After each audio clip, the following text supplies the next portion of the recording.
Hola, soy Aida, bienvenidos nuevamente a un episodio de Lunes Verde en Red, un espacio donde dialogamos sobre la conservación de nuestra biodiversidad.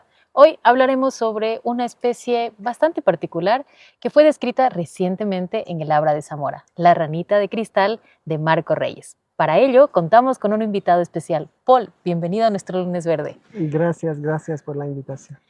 Bueno, y comencemos hablando un poquito sobre esta especie, sobre esta ranita que fue descrita recientemente y que algunas de sus poblaciones están descritas particularmente en el Parque Nacional Podocarpus y en el Abra de Zamora, un área clave para la conservación del parque y sobre todo de la biodiversidad que está en el sur del país.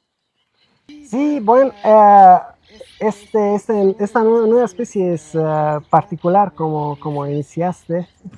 Están los loros pasando, estamos en la Estación Científica San Francisco, ¿no? Entonces, esta especie nueva es parte de un complejo de especies. Se llama complejo de especies que parecen muy similares, pero en realidad son distintas. Fue una especie o un grupo de especies problemático que se conocía que son distintas, pero no fue descrita hasta ahora. Y ahora finalmente logramos describir esta nueva especie que lo tenemos aquí en el sur. Sí, y es una novedad interesante para nosotros. Y bueno, como lo mencionaste, ustedes pueden observar que ahora estamos grabando en un ambiente muy natural. Nos encontramos en la Estación Científica San Francisco, que es parte del Abra de Zamora. Y justamente como esta especie fue descrita dentro de esta área clave, enfrenta también algunas amenazas, muchas de ellas graves. ¿Cuál es la situación actual de la rana de cristal Marco Reyes? En De Marco realidad, Reyes. sí, ahora casi no podemos hablar desafortunadamente de especies de anfibios que no tienen problemas. Casi no hay esto, ¿no? Pero en caso de este particular, tenemos suerte que las poblaciones que conocemos hasta ahora están dentro de áreas protegidas como el Parque Nacional Podocarpus, pero también en áreas con que trabajamos bastante fuerte, ¿no? Con Naturaleza y Cultura y con UTPL para conservarlo como es Abra de Zamora. Pero tenemos también una población en Guarumales que está fuera de estas áreas protegidas esta población tiene varios problemas, especialmente la deforestación para varias razones, como para agricultura, para ganadería, pero también en esta área cerca de Guarumales llega la minería ilegal también que puede tener un problema. Pero la pérdida de hábitats es la amenaza más importante para esta especie. Y bueno, hablando un poco también del Abra de Zamora, donde fue descrita esta ranita de cristal de Marco Reyes, es una zona increíblemente rica en biodiversidad. Entonces, ¿por qué consideras que es tan importante para los anfibios conservar esta área por los anfibios que viven ahí? Sí, Abra de Zamora es un lugar muy particular. Bueno, a nivel de Ecuador podemos hablar de varias áreas que son súper ricas en especies y son, como se dice en terminología científica, son hotspots de diversidad o puntos calientes, ¿no? De diversidad. ¿Por qué? Porque hay muchas especies. En caso de Abra es interesante porque es una área relativamente pequeña, no es tan grande. Sí, con Abra lo nombraron los viejos investigadores de Estados Unidos usando terminología bueno, importada de Perú, creo, esta terminología, pero significa el paso hasta Zamora. Entonces es el lugar donde en las cordilleras de las montañas se pueden construir vías para cruzarlos. Entonces, Abra de Zamora es esto, es la vía en principio, la vía antigua en principio, desde Loja a Zamora. Todo este valle fue un lugar importante para los investigadores de Estados Unidos en los 70s cuando empezaron y ellos ya describieron las primeras especies desde allá. Entonces ahora tenemos, si no estoy equivocado, 15 especies de ranas descritas desde aquí. Y muchos de estos, 12 especies fueron descritas o 11 especies creo, fueron descritas por los investigadores de Estados Unidos. Pero nosotros ahora trabajando tenemos más y más especies. La lista de anfibios ahora tiene más de 40 especies, pero probablemente tenemos mucho más porque tenemos en la lista varias especies nuevas que todavía no son descritas. Entonces, para eso es súper interesante. Para un lugar tan relativamente pequeño tenemos muchas especies de anfibios, pero la misma situación en otros grupos de plantas, vertebrados también. Es un lugar con una muy alta diversidad y para eso es súper importante para nosotros. Y está tan cerca de Loja, ¿no? Estamos a una media hora de Loja y tenemos una diversidad increíble que vale la pena que lo conservamos. Y ahora hablando un poco ya de la rica biodiversidad del Abra de Zamora y para entender incluso los esfuerzos que están en marcha para conservar esta área, coméntanos, ¿hay algún enfoque principal dentro de algún plan de acción? ¿Hay algún trabajo de manera conjunta que se está realizando? Sí, bueno, tenemos varios proyectos ahora en marcha exactamente y es una colaboración súper chévere. Me encanta mucho esta colaboración entre la Universidad Técnica Particular de Loja. Nuestro grupo, estamos parte de un grupo de investigación, ecología tropical de la UTPL, pero también el Museo de Zoología, donde trabajamos con la parte sistemática. Entonces, nuestro grupo de investigadores trabaja bastante fuerte ahora desde años y tenemos varios proyectos con naturaleza y cultura combinando. Y creo que es una combinación súper chévere porque naturaleza y cultura es experto en temas de conservación, ¿no? Y nosotros llegamos en la parte de investigación. Entonces, juntos sí creamos hace un par de años el primer plan de acción para los anfibios, donde son detallados qué tipo de actividades necesitamos hacer. Como implementación de este plan de acción, hay varias actividades que implementamos. Lo más importante en primera fase es el monitoreo y inventario. Como le comento, todavía tenemos un montón de especies nuevas. No sabemos exactamente todo lo que hay en Abra. Para un área relativamente pequeña, tenemos sorpresas que cada un tiempo encontramos nuevas especies. Ese es uno. Segundo, me interesa mucho el estado de salud de estas poblaciones de anfibios. Entonces, no es suficiente que describimos la rana, pero también saber cuántos individuos hay, si es saludable la población, qué amenazas hay, ¿no? Entonces, esa es la segunda fase de monitoreo. Ahora empezamos desde un tiempo el monitoreo de varias especies de anfibios. Claramente nos enfocamos en especies amenazadas. Tenemos un caso especial, Pristimantis balionotus, que es una ranita que vive solo en la parte alta de Abra, en el Tiro, como lo conocen los lojanos. Y allá trabajamos desde un tiempo con el inventario, con el monitoreo de la población. Entonces, ahí queremos ver qué tan grande es la población, qué saludable es y qué amenazas tiene. Entonces, en principio aplicamos esta metodología para todo la Abra, ¿no? Intentamos ver cuál es la situación actual de las poblaciones de anfibios de Abra. Gracias, Paul, por comentarnos un poco más de esos trabajos conjuntos, colectivos, como el plan de acción que se están desarrollando para proteger este hotspot muy importante. Ahora, volvamos un poquito a la ranita de cristal de Marco Reyes. Cuéntame alguna característica particular que le podríamos contar a la gente que tiene esta ranita, sobre todo entendiendo todas las amenazas con las que convive actualmente. Sí, esa ranita, como dice su nombre, es ranita de cristal de Marco Reyes. El nombre de la ranita, bueno, está dedicado a Marco Reyes, que fue un investigador del Instituto Nacional de Biodiversidad desde Quito y que fue un joven que trabajó bastante interesante y entonces los compañeros con cual publicamos nueva especie lo dedicaron a él. ¿Sí? Desde aquí viene el nombre de Marco Reyes. Ahora, esta especie, como le comentó desde el inicio, es parte de un complejo de especies. Fue un grupo de especies que se llamaba Buclei, Centrolene Buclei, el nombre científico.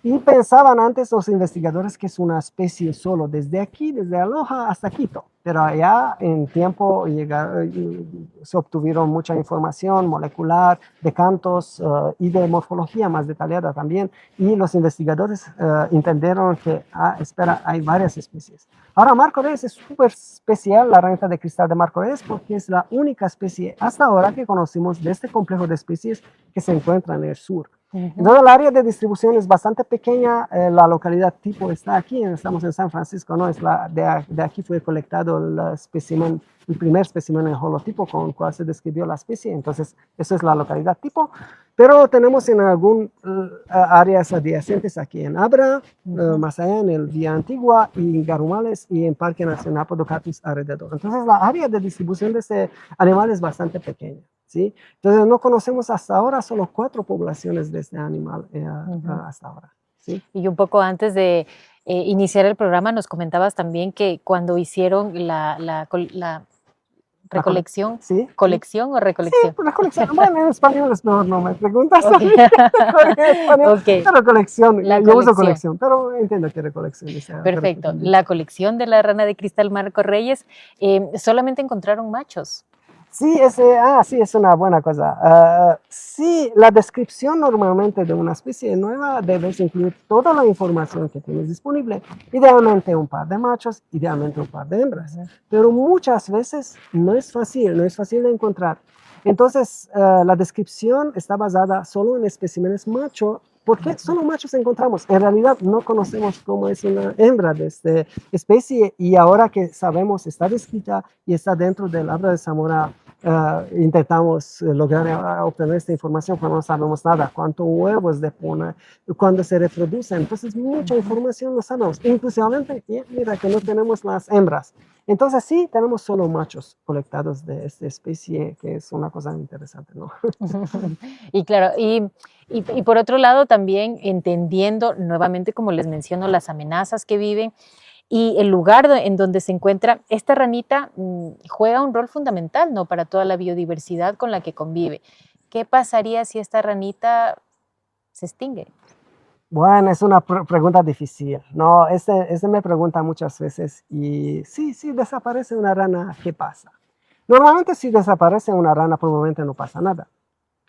Pero el problema es mucho más complejo, porque tenemos aquí, especialmente en América del Sur, en América tropical, ¿no? En ecosistemas tropicales, tenemos redes súper complejas entre plantas, animales, varias especies. Cada una especie cumple un rol súper importante para la salud del ecosistema. Es exactamente como puede empezar un juego súper complicado, una cosa súper complicada con muchos palitos y muchas cosas. Si sacas un palito de toda esta construcción, probablemente no pasa nada. Si sacas el segundo, tal vez está bien, pero probablemente cuando sacas el tercer pieza o como se dice, parte de esto, se va a destruir todo. La misma cosa pasa en ecosistemas también. Cada una especie tiene un rol, no sabemos exactamente qué come y qué rol cumple. Entonces, si desaparece, las ranitas de cristal en este caso son depredadores de un montón de invertebrados, ¿no? Invertebrados que inclusivamente no pueden influenciar a nosotros, puede ser que come no sé qué mosquitos que está transmitiendo no sé qué enfermedad y no afecta directamente. También al mismo, ellos tienen un rol súper importante porque son comida para otros vertebrados. Entonces está un rol súper complicado. Y muchas veces no sabemos estas relaciones, entonces no entendemos qué puede pasar cuando desaparece una especie. Y ya tenemos desafortunadamente muchos ejemplos donde los investigadores lograron ver y entender las relaciones y que la desaparición de una especie influenció muchas cosas. Hay muchos casos reportados, ¿no? Me comen los mosquitos. Y nos están atacando los mosquitos. Sí, pero que quiero antes que nos olvidamos es que en caso de ranitas de cristal también son bastante importantes para nosotros. ¿Por qué? Porque ranitas de cristal deponen huevos sobre quebradas. Los huevos se desarrollan un tiempo en ojos, tienen un tipo de reproducción súper interesante. Y después, desde los huevos, se desarrollan un poco los renacuajos que caen en el agua. En la agua continúa su desarrollo que puede demorar varios meses. Entonces, la salud de las quebradas está muy, bueno, la presencia de las ranitas de cristal en quebradas me confirma la salud de las quebradas. Entonces, presencia de ranas de cristal, por ejemplo, se llama también que son bioindicadores. Es un súper buen indicador que la quebrada está saludable. No hay ranitas de cristal o no hay ranas, en principio, en una quebrada es un primer indicador. Hay contaminación, hay algún disturbio y la quebrada y la salud de la quebrada, y con esto, con agua y más de esto que puede influenciar. Entonces, las ranitas de cristal son súper interesantes desde este punto de vista también, porque son un súper buen indicador de la salud de los ecosistemas, de los hábitats donde viven. Y, y otra vez, perdón que insista, Paul, pero como experto me gustaría analizar este otro tema. Ya hablamos de las amenazas, pero también entiendo que las especies exóticas introducidas como la trucha también afectan justamente al crecimiento y al desarrollo de esta ranita de cristal que se desarrolla en estas quebradas, ¿no? Que crece en estas quebradas. Claro, aquí, mira, aquí en la estación científica tenemos la quebrada de San Francisco y esto es famosa que está lleno de truchas, ¿sí? Introducieron truchas y las truchas, la gente no sabe y ahora podemos ver casi cada mes tenemos otro video en Facebook donde gente con buenas intenciones liberan, ¿cómo se dice? Alevines de truchas que le ama la naturaleza y salen a liberar. Claramente piensan siempre que van a ir a pescar, pero es un desastre ecológico. Ahora estos días he visto videos y la comunidad científica está súper enojada porque la gente no sabe, falta todavía educación. Entonces, la trucha es una especie de América del Norte, es un depredador de tope.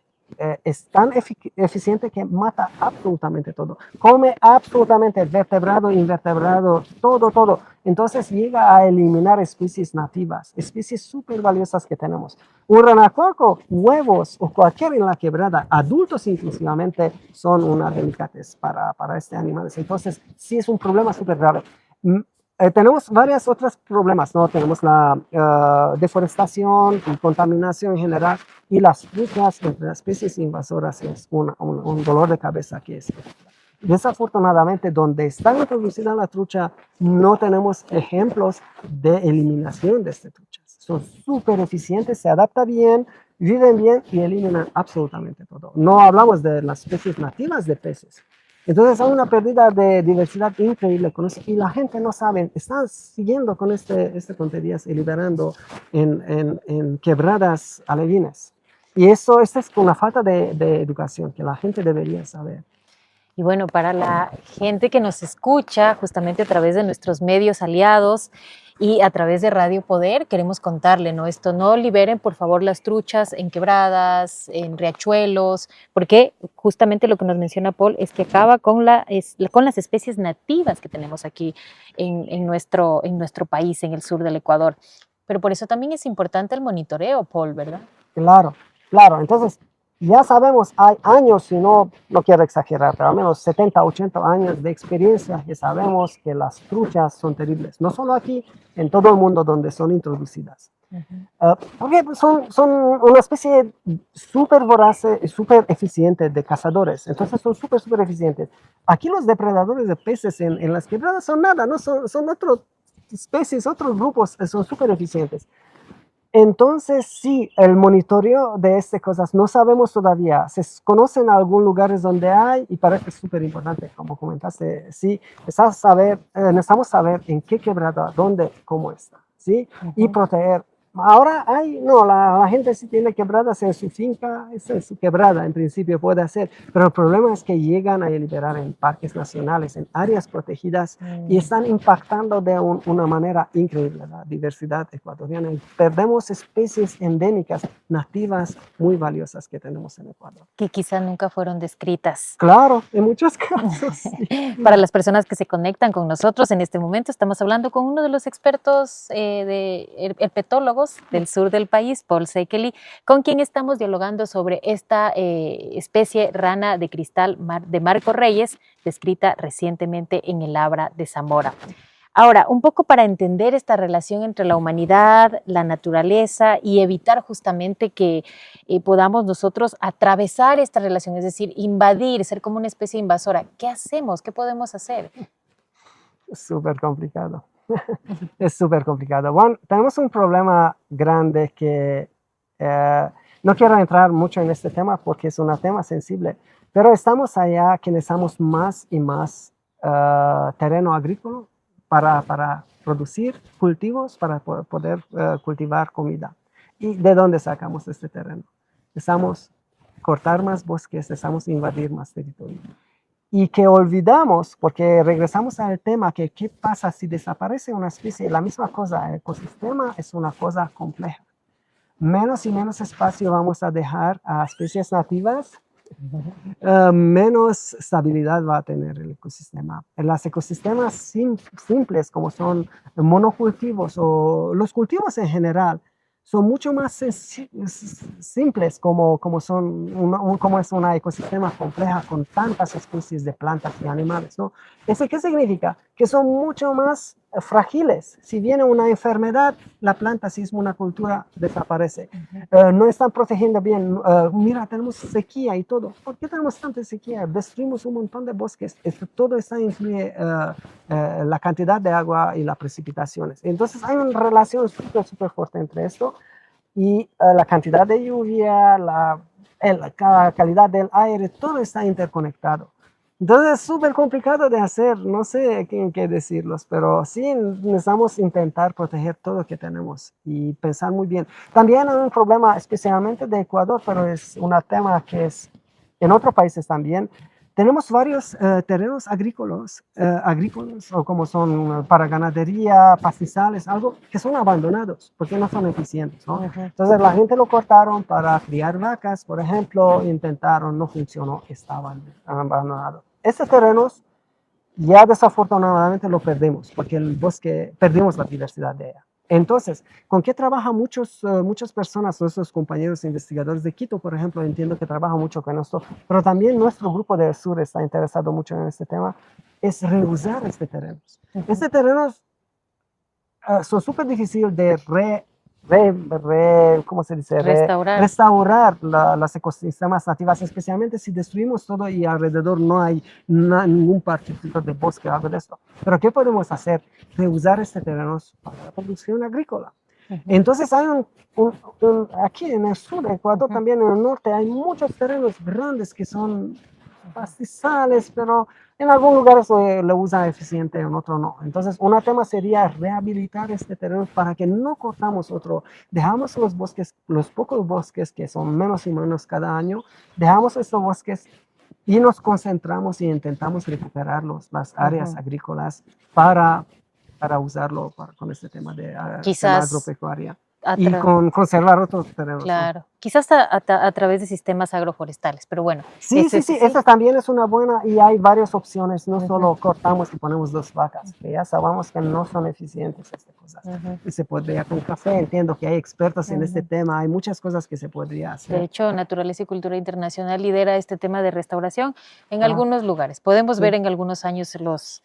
En la de Zamora estamos trabajando con Naturaleza y Cultura exactamente en este tema. Tenemos un proyecto ahora súper interesante donde vamos a testar varios métodos de restauración. Nuestros compañeros de la UTPL junto con Naturaleza y Cultura estamos trabajando en este tema y espero que va a ser interesante. Creo que sí, creo que sí. Y para ir finalizando, cuéntanos un poco, Paul, cómo fue el equipo de investigadores que armaron este artículo científico. En la descripción, creo que son 3 especies, ¿no? No, están 2 especies, pero súper buena pregunta porque no comentó mucho de este tema. Entonces, este trabajo fue liderado por investigadores de la Universidad San Francisco de Quito. Súper buen compañero, súper buen amigos. Bueno, Ecuador no es un país tan grande y nos conocemos entre nosotros herpetólogos, ¿no? Entonces, este trabajo fue liderado por Daniela Franco, que es una estudiante de maestría, ya creo que se graduó, no estoy seguro, de Juan Manuel Guayasamín, que es ¿cómo se dice? Probablemente el más gran experto en ranitas de cristal de Ecuador, un profesor súper bueno y joven todavía, buen amigo de nosotros. Entonces, ellos lideraron este artículo. Yo participé en este artículo con los datos del Abra especial porque ellos no tuvieron suficientes datos, no tuvieron especímenes, no tuvieron el canto y otra información. Entonces, mi contribución a este artículo fue especialmente para especies del sur. Como comentaste, 3 especies. Bueno, hay 3 especies definidas, como le comenté, son del complejo Buclei, el complejo de estas especies. Entonces, dentro del artículo se aclaró cuál es el verdadero Buclei, que sabemos ahora que Centrolene Buclei es solo del norte. Tiene un área bastante grande, pero no llega hasta el sur, en principio es el centro del país. También describieron una otra especie que es parecida a Centrolene elise, que está también en el norte, pero un poco distinto y difiere de Buclei por canto, morfología y el esqueleto también, que lo revisaron. Y finalmente, nuestra especie marcoense, que está en el sur, hasta ahora solo en Zamora Chinchipe tenemos en 4 puntos relativamente cerca. Entonces, este fue, sí, y dentro del artículo publicado son definidas estas especies. Entonces, sí, están descritas también bucle, está aclarado cuál es el bucle, cuál es el hélice y ¿Y cuál cuál es es el Marco Reyes? Sí, ahora que lo Perfecto. tenemos. Bueno, igual lo podemos revisar también en la página web de Naturaleza y Cultura Internacional, que creo que linkeamos ahí el artículo científico para que ustedes lo puedan revisar. Hay una mala noticia, es una mala noticia que me gustaría, no sé, a ver, esto es como esta parte donde te sientas a pensar qué estás haciendo como ser humano y si es que estás rompiendo esta relación armónica con la naturaleza. ¿Se colectó la ranita de cristal de Marco Reyes hace qué tiempo? En 2012. 2012. Estamos calculando, sí, cuántos años. ¿La hemos vuelto a ver? Entonces, la ranita de cristal lo tenemos, lo visto, pero desafortunadamente no aquí en la estación científica. Ahora no significa que no está aquí, pero el último registro de la especie que fue la colecta misma, aquí estamos en la localidad tipo aquí frente de la estación científica, lo colectaron los compañeros Marco Reyes mismo, lo colectaron en 2012 y nosotros empezamos un trabajo más serio después de 2018, 19 empezamos a trabajar más. Entonces, desde 2012 no tenemos registro en la estación, cuidado. Entonces, estamos optimistas, pero en la estación mismo hasta ahora no lo tenemos registros. Eso no significa que desapareció, es una posibilidad que no está aquí donde lo encontraron, pero podría ser en alguna quebrada adentro. Pero sí tenemos registros recientes en el Parque Nacional Podocarpus, en Abra de Zamora, sí, en Arias, y en Garumales también hay poblaciones saludables de este animal. Es decir, para nosotros podría ser una mala noticia porque tendríamos que empezar con este monitoreo de manera inmediata para saber qué pasó. Claro. Bueno, la buena noticia es que estamos con el monitoreo. La mala noticia es que todavía no lo encontramos. Esperamos mucho que vamos a reencontrarlo. Claramente va a ser una buena noticia. Tenemos esa esperanza, Paul. Sí, siempre. Muy bien, muchas gracias. Gracias por acompañarnos en este episodio de Lunes Verde en Red. Quiero agradecer también a Paul Szekely de ECOSLab y del Museo de la Universidad Técnica Particular de Loja, que nos acompañó en este episodio para hablar sobre la rana de cristal de Marco Reyes. Y sobre todo quiero agradecer a todos los medios aliados que se conectan a través de Radio Poder y a nuestros compañeros también que me acompañaron en algunas ocasiones para realizar estos programas especiales in situ. Ahora nos encontramos en la Estación Científica San Francisco, que es parte del área del Abra de Zamora, una de las áreas claves de biodiversidad del sur del Ecuador. Paul, ¿algún mensaje final? No, necesitamos continuar el trabajo y ser optimistas que podemos cambiar y hacer algo, ¿no? Ahora seguramente en Abra de Zamora tenemos tanto trabajo de hacer esto. Perfecto, y cuando tengamos alguna nueva, buena noticia como la descripción de esta nueva especie, volveremos para tener un episodio más en Lunes Verde en Red. Nos vemos, hasta la próxima. Hasta luego.